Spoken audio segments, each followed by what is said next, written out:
జై తెలంగాణ. ఈరోజు దుబ్బాక నియోజకవర్గంలో మరి మోతే గ్రామంలో అత్యంత పురాతనమైన రామాలయం ఉన్నది.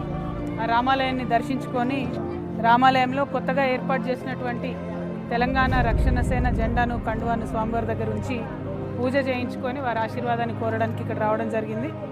మరి తెలంగాణ రక్షణ కోసం పుట్టినటువంటి పార్టీ, తెలంగాణ ప్రజలకు రావాల్సినటువంటి హక్కులు వారికి ఇప్పించడం కోసం పుట్టినటువంటి పార్టీ, తెలంగాణ యువకులకు వారికి రావాల్సిన ఉద్యోగాలు ఇప్పించుకోవడం కోసం పుట్టినటువంటి పార్టీ, తెలంగాణ మహిళలకు వారికి రావాల్సిన హక్కులు ఇప్పించుకోవడానికి పుట్టినటువంటి పార్టీ, తెలంగాణలో విద్యను వైద్యాన్ని ఉచితంగా ప్రజలందరికీ అందించడానికి పుట్టినటువంటి పార్టీ, తెలంగాణలో సామాజిక న్యాయాన్ని ముందుకు తీసుకెళ్లడానికి పుట్టినటువంటి పార్టీ. కాబట్టి మరి ఆ స్వామివారి దయ ఉండాలని చెప్పి ప్రార్థన చేయడానికి మరి జెండాను కండువాను తీసుకొని ఇక్కడికి రావడం జరిగింది.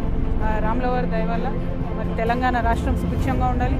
తెలంగాణ రక్షణ సేనగా మేము వస్తూ ఉన్నాం. మాతో పాటు అనేక మంది అనుచరగానం ఉన్నారు. వారందరూ కూడా బాగుండాలి. తెలంగాణ ప్రజల సేవలో మేము నిమగ్నం అవ్వాలని చెప్పి కోరుతూ ఉన్నాము. Thank you. జై తెలంగాణ.